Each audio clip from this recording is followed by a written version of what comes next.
अब तक आपने देखा।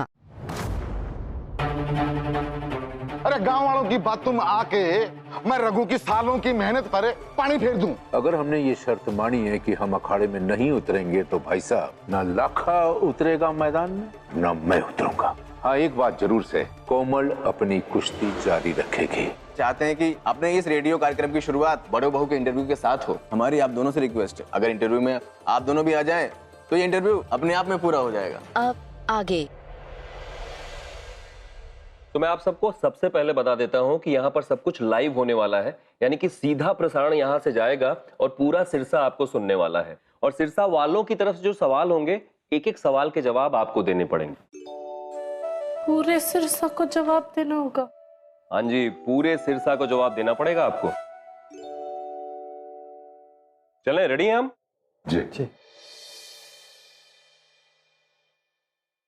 आज बड़ों के रेडियो का प्रोग्राम है और मैं चाहती हूँ कि सबसे पहला फोन हमारा ही जाए, ताकि कोई ऐसी बात वो सुने ना जिससे उसका हौसला टूट सके और वो कुश्ती छोड़ने की ना सोचे भी ना।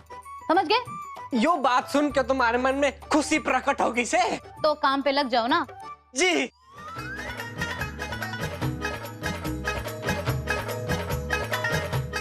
क्या कर रहे हो तुम लोग? अरे माँ, आज बड़ों का कार्यक्रम आ रहा है रेडियो पे। आ जाओ आ जाओ आ जाओ। अरे अरे बैठो ना। राम राम जी मेरे प्यारे दोस्तों और हमारे सुनो सुनाओ सिरसा वालों, ये हमारा पहला कार्यक्रम है और आपको पता है कि आज के दिन एक खास मेहमान यहाँ मौजूद हैं। और सिर्फ एक मेहमान नहीं, बल्कि 3 मेहमान, वो भी अहलावत फैमिली से। सबसे पहले मैं आपका परिचय कराना चाहूंगा कुश्ती के मशहूर कोच रघुवीर सिंह साहब का, जो कि आप मेरी नजरों से उन्हें देख सकते हैं। दूसरी तरफ है पूर्व आयरन मैन लाखा सिंह अहलावत जी, और तीसरी तरफ यानी आप सभी के बीच मौजूद हैं हमारी सिरसा की बड़ो बहू कोमल सिंह अहलावत जी। बहुत बहुत स्वागत है आपका स्टूडियो में। और याद रखिए कि कुछ दिनों पहले जिस तरीके से बबीता फोगाट से हमारी बड़ो बहू ने दो हाथ किए थे, वो तारीफे काबिल भी थी। तो अपने सवालों के झुरमुट को हम तक पहुंचाइए और अपनी कॉल्स को इन तीनों सदस्यों तक पहुंचाने के लिए अभी के अभी नंबर घुमाइए 28668888। आप ये पहनिए क्योंकि कॉल आने वाली है। You are listening 47.8 FM पर सिरसा की आवाज। अरे क्या करने लग रहे हो? फोन पे रहो ना। कार्यक्रम खत्म होने के बाद फरमाइशी गीत पे लगेगा फोन। लगाओ। लग गया। Hello, welcome. हाँ जी, कौन बोल रहे हैं? और तेजी से अपना नाम बताएं और हमें यह भी बताएं कि आपका सवाल किसके लिए है अहलावत परिवार से। फोन लग गया। हेलो हेलो जी, मारा नाम से पुष्पिंदर, और मैं बड़ो बहू से पूछना चाहूँ कि क्या आपने जरा सी भी शर्म ना आई बबीता जी से मुकाबला हार के, सारे काम का सर शर्म से झुकवा के, और तो और ससुर और पति को हमेशा हमेशा के लिए अखाड़े से बाहर का रास्ता दिखा के। बोल भाई बड़ो बहू, शर्म आई कि ना? अरे अरे भाई, एक सेकेंड, अपने बीवी की फटकार का गुस्सा आप हम सब पर क्यों उतार रहे हो यार? इतने हंसी खुशी के माहौल में, और वो भी पहला एपिसोड है, आप इतने गुस्से में क्यों हो यार? थोड़ा ठंड रखो, कुछ अच्छे अच्छे सवाल पूछो। सिरसा, मैं आपसे कह रहा हूँ कि अभी के अभी फोन घुमाओ और कुछ अच्छे अच्छे बढ़िया वाले सवाल पूछ डालो अहलावत परिवार से। की बात है संग्राम सिंह भाई साहब, हमने तो फिल्मों में जाना चाहिए। कमाल की एक्टिंग करो हो। चलो ये सीता गीता, अब थारी बारी है, शुरू हो जाओ।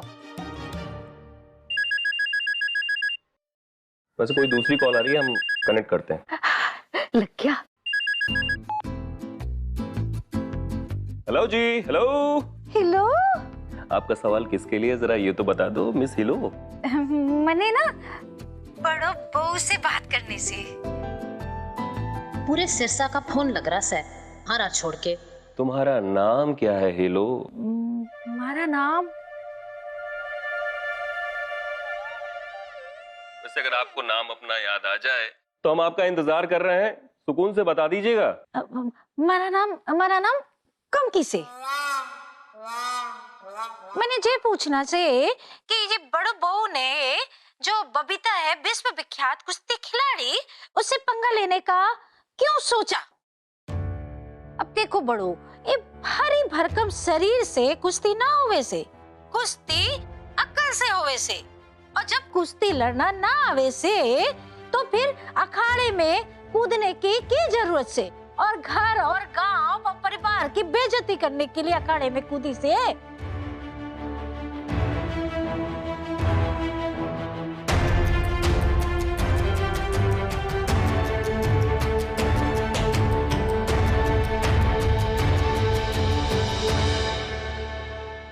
सीता तू हड़बड़ाई तो जरूर, पर तने बात कमाल की कही है। इब के नाज की खेती होगी ना, एक बोरी नाज तेरा। कमला भाभी बहुत बहुत शुक्रिया आपका। इब देखेंगे बड़ों के जवाब देगी। सर, मैं कमकी और पुष्पिंदर को जवाब देना चाहूंगा। प्लीज आप प्लीज बोलिए। जी, मैं आपसे ये बोलना चाहता हूँ कि मैं नहीं जानता कि आपने क्या सोच के फोन किया सर। मैं बस ये बोलना चाहता हूँ कि खेल चाहे कुश्ती का हो चाहे कोई और हो, उसमें एक इंसान जीतता और एक हारता है। एक का हारना तो तय से। तो खेल को खेल की भावना से देखो, हार जीत की भावना से ना। और उस खिलाड़ी का मनोबल बढ़ाओ, घटाओ नहीं। अरे आपको तो खुश होना चाहिए कि आपके शहर की छोरी जो एक नई पहलवान से, वो अंतरराष्ट्रीय पहलवान बबीता जी के सामने अपनी अंतिम सांस तक लड़ती रही। और ऐसी लड़ाई वही करता है जो एक अच्छा पहलवान होता है। जी, घर बैठ के फोन करना ना और बातें करना बहुत आसान है। अखाड़े में खेलना या मैदान में जाकर खेलना उतना ही मुश्किल होवे से। तो आपसे हाथ जोड़ के बेनती है, अगर आप अच्छा नहीं बोल सकते ना तो किसी खिलाड़ी को बुरा भी मत बोलिए। बस जी, मन तो यही कहना है। बिल्कुल सही बात कही आपने लाखा जी, और ये बात भी होनी चाहिए। जी, मैं भी कुछ कहना चाहता हूँ। प्लीज प्लीज रघुवीर जी बोलिए। यो मुकाबले को देखते हुए हमारे को पूरा यकीन से हमारा ही गांव नहीं बल्कि आसपास के जितने गांव से वहाँ जितनी हमारी छोरियां हैं वो प्रेरित हो गई होंगी अखाड़े में कुश्ती करने के लिए। खाक प्रेरणा मिली से मन नहीं यो समझ में ना आवे माँ जी, आप मन ने क्यों ना बात करने दे रही हो? मन ने फोन दो ना, मैं इबी बड़ों को फोन लगा दी सो। हम वह तू रहन दे, ये तू फोन लगाओगे तेरी आवाज सुन के पहचान ना लेगी वो। सारा बना बना खेल बिगड़ जाएगा है। उन्हें न्यू बता दे, तना टाइम बर्बाद करने का ठेका ठहरे क्या है के। पायल भाभी, फोन तो लग ही नहीं रहा है। अरे कैसे ना लगेगा, ला मन्ने दो। अरे आप लोग समझ क्यों ना रहे? मन्ने तो डर लग रहा है कि वो कार्यक्रम में ही कुश्ती छोड़ने की घोषणा ना कर दे। अरे कर दे तो अच्छा ही से, जो कुश्ती ने ना पहले ही हमारा घर बर्बाद कर दिया से, और अब हमारी छोरी की घर गृहस्थी भी खतरे में से। माँ, देखते हैं कौन है अगला कॉलर। हेलो हेलो, जल्दी से अपना नाम बता दीजिए। हेलो सर, मारा नाम शीतल से और मैं बड़ो दीदी को धन्यवाद कहना चाहे हूँ और उन्हें बताना चाहूँ हूँ कि मने भी कुश्ती का घना शौक से, पर कभी अपने बापू से कहने की हिम्मत न जुटा पाई। पर बड़ो दीदी का मुकाबला देखने के बाद मने घना हौसला मिल गया और मने बापू से अपने दिल की बात बोल दी। और फिर क्या हुआ? होना के था, मारा आत्मविश्वास देख के बापू ने मन्ने और हमारी छोटी बहन ने कुश्ती करने की इजाजत दे दी।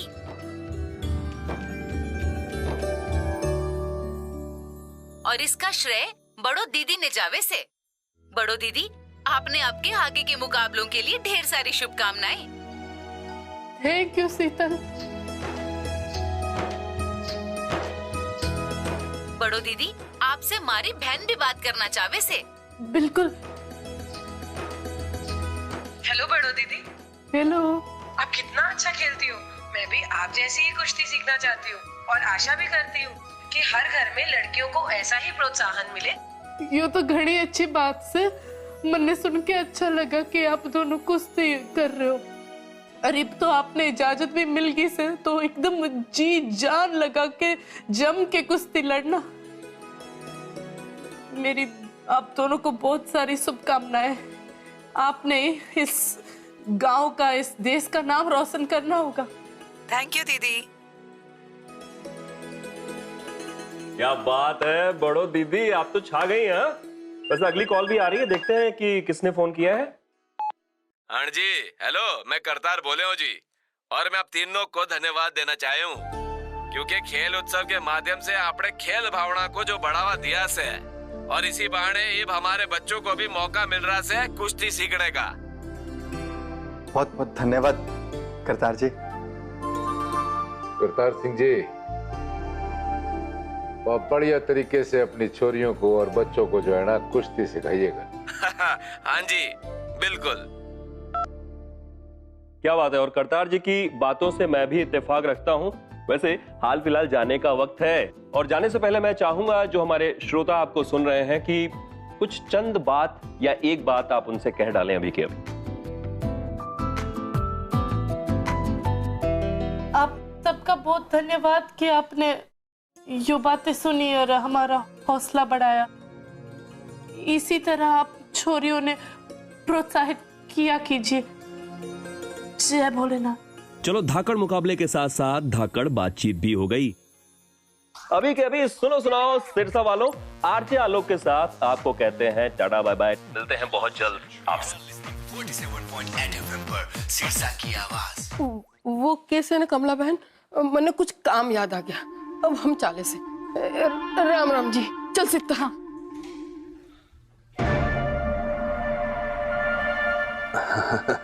अच्छा कमला बहन, हमें भी एक काम याद आ गया, निपटा लेता हूँ। चले, राम राम।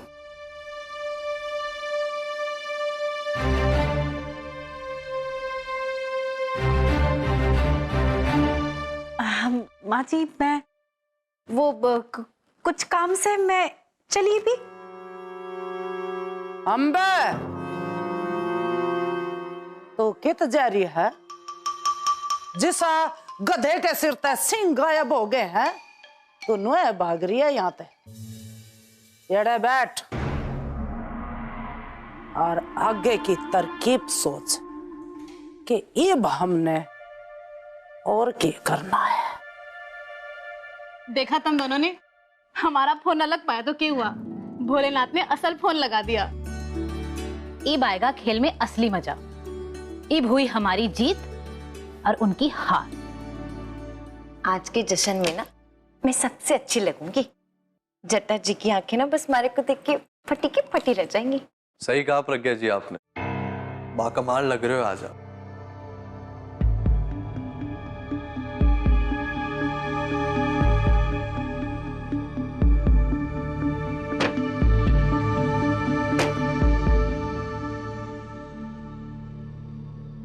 प्रज्ञा जी, बड़े दिन से ना हमारे दिल में आपके लिए एक बात थी जो मैं आपको कहने की कोशिश कर रहा था। हमारे को समझ में ही नहीं आ रहा था कि मैं आपको कैसे कहूं, लेकिन अब बड़ा सोचने समझने के बाद ना मैंने ये बात तय कर ली कि आज आपको अपनी दिल की बात कह के ना सरप्राइज दे ही दूं। मारे कुछ सरप्राइज? जी प्रज्ञा जी, आप तो ये अच्छे से जानते हो ना कि मैं आपको कितना पसंद करता हूँ। और अब जब हमने एक दूसरे को सोचने समझने की कोशिश की है और हम अच्छे दोस्त बन चुके हैं, हमारे को लगता है हमें अब ये दोस्ती का रिश्ता पति पत्नी के रिश्ते में तब्दील कर लेना चाहिए, नहीं? क्योंकि अब जिंदगी का वो मोड़ आ चुका है जहां मुझे एक दोस्त से ज्यादा एक पत्नी की जरूरत महसूस होती है। आप समझ रहे हो ना मैं क्या कहना चाह रहा हूँ? और जी प्रज्ञा जी, आज से आप वरदान का विश्वास जीतना शुरू कर दो, उसे अपने वश में कर लो जी। चाहे आपसे कितनी बड़ी भी गलती हो जाए, पूरी दुनिया तुम्हारे खिलाफ हो जाए, लेकिन वरदान हमेशा आपके साथ प्रॉब्लम में ढाल बन के खड़ा होना चाहिए। क्या बात होगी प्रज्ञा जी? मारे को तो लगा था आपको ये बात सुनकर चेहरे पे रौनक आ जाएगी, चेहरा लाल हो जाएगा। आपके तो चेहरे का रंग ही उड़ गया। ना ऐसी कोई बात ना से। अरे प्रज्ञा जी, आप चिंता मत करो, हैं? आज आप बस यो बात समझ लो कि आज हमारे ब्याह का पहला दिन है और हमारी सुहागरात की पहली रात।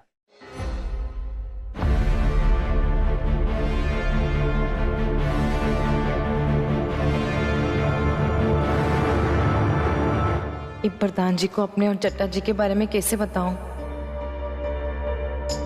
ये बात होगी प्रज्ञा जी, कुछ बोलना चाहते हो बोलिए मने। क्योंकि ये आखिरी मौका है प्रज्ञा जी, जो भी बोलना है सच सच बोल दीजिए। क्या कहूं, कैसे कहूं? प्रधान जी बाहर ना जश्न की तैयारी चल रही है, तो मैं चाहती हूँ किसी को मदद की जरूरत होगी ना। अरे अरे प्रज्ञा जी कहाँ जा रहे हो आप? अरे जश्न की तैयारी तो और लोग भी कर ले रहे हैं, आप हमारे पास आप इधर आओ, बैठो। कुछ समय अपने पति के साथ भी बिता लिया करो कभी। जट्टा जी और थारा जो भी हो होने दे, ये भी तू बिल्कुल ना सोच और डर मत। अभी ना तू सब कुछ सच सच बोल दे।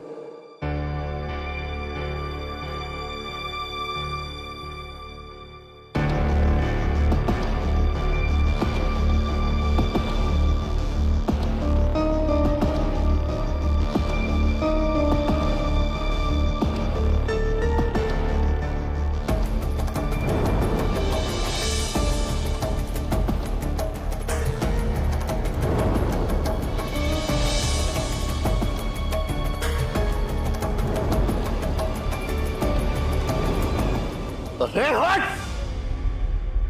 तू इतनी गिरी हुई निकलेगी मैंने अपने सपने में भी ना सोचा था। यू करके रहे थे आप, नहीं लगा आपको पता? यो मासूमियत वाली शक्ल ना अब आप मारे को ना दिखाना ना, और बेवकूफ ना बढ़ता मैं। कल जब उस जट्टा सिंह की बाहों में आप लेट के, अब जानते हो कि हमारी मां ने ना मैंने फोन करके बोला कि वरदान बेटा प्रज्ञा और जट्टा सिंह की ज्यादा दोस्ती हो रही है, उतनी दोस्ती होनी अच्छी बात नहीं है। मैंने बोला ना मां, आप गलत समझ रहे हो, वो हमारे साथ कभी ऐसा कर ही नहीं सकती, मैंने इजाजत दिया उन्हें। लेकिन क्या किया प्रज्ञा जी आप हमारे साथ? हाँ, कल उस जट्टा सिंह की बाहों में झूल रहे थे, आज हमारी बाहों में झूल रहे हो। शर्म नहीं है ये आपने?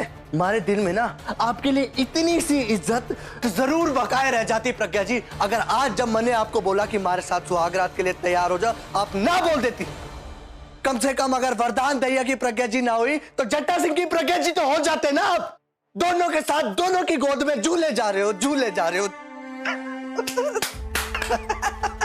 नहीं प्रधान जी, हमारी बात सुनिए। मैं आपको अपने और जट्टा जी के बारे में बताना चाहती थी, तो हमारे को कोई सही मौका ही ना मिल रहा था।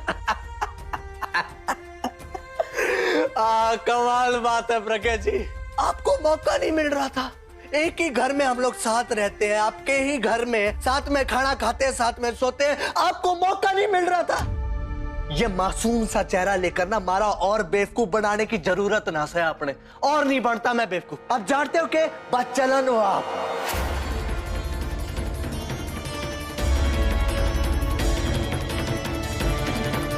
आप अलावत परिवार जिसके गांव कस्में और मिसालें देता है, आप उसके नाम पर कलंक को। वरदान जी हमारा यकीन मानिए, मैं आपको सब सच बताना चाहती थी। मैं आपको बहुत पहले बता देती, जट्टा जी ने हमारे को रोक रखा। अरे झूठ प्रज्ञा जी, झूठ। और कितना झूठ बोलना चाहते हो आप हमारे से, और कितना और बेवकूफ बनाओगे हमारा आप? हाँ, आप चाहते हो ना मैं आप पे भरोसा करूं, लेकिन क्या करूं प्रज्ञा जी, हमारे से अब आपके ऊपर भरोसा होता ही नहीं है। चलो मान लिया कि वो वरदान सिंह दैया उस दिन मंदिर में आपके लिए खड़ा हुआ था और आज भी खड़ा होगा। फिर क्या आपने हमारे साथ तो सही नहीं किया प्रज्ञा जी। मैंने आपको अपने घर में जगह दिलाई, अपनी माँ से अपनी बहू चुनने का हक छुड़वाया, अपनी मेरी पत्नी चुनने का हक छुड़वाया। हाँ, भाभी से गालियां खाई, भाई से लड़ाई की, क्या कुछ नहीं किया। और क्या किया आपने हमारे साथ प्रज्ञा जी, क्या किया? क्यों किया आपने हमारे साथ ऐसा? हाँ, हमारे और आपके परिवार के बीच में तो कोई दुश्मनी भी नहीं थी ना, फिर हमारे से किस बात की दुश्मनी निकाल रहे थे आप? मैं तो आपके साथ खड़ा था ना, हर चीज में आपका साथ दे रहा था ना। फिर आप हमारे साथ चालाकी और फरेबी का नाटक कर रहे थे ना। वरदान जी ऐसा ना बोलिए, हमारे मन में कभी भी आपको धोखा देने की। प्रज्ञा जी धोखा दिया आपने, और क्या कर रही थी आप हमारे साथ? क्या कर रही थी बोलो? छोड़िए, हमारे को दर्द हो रहा है। क्या हो रहा है? क्या हो रहा है प्रज्ञा जी? दर्द हो रहा है। अरे दर्द हो रहा है, दर्द हो रहा है प्रज्ञा जी, इससे कहीं ज्यादा दर्द ना मने हो रहा है प्रज्ञा जी। और इतना दर्द हो रहा है कि क्या बताओ, आप वो दर्द बर्दाश्त ही नहीं कर पाओगे। आई बात आपकी समझ में? क्योंकि अगर उतना दर्द आपको बर्दाश्त करना पड़ा ना तो आप मर जाओगे, लेकिन मैं यो दर्द बर्दाश्त करूंगा। ये दर्द मैं बर्दाश्त करूंगा और आपका ये वो खूबसूरत सा असली चेहरा जिसके पीछे गांव के लड़के मरे फिरते हैं ना, ये आपके घर वालों, अपनी माँ, अपनी बहन, अपनी भाभी, सबको दिखाऊंगा कि आपका असली चेहरा क्या है। आई बात समझ में? चुप बैठ जाओ।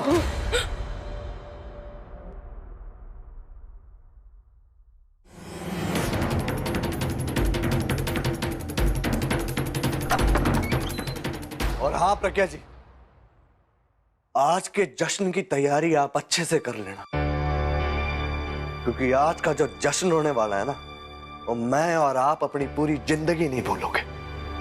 आपका पूरा गांव, हमारा परिवार और ये अलावत परिवार को आपकी असली चेहरे देखने की सख्त जरूरत है।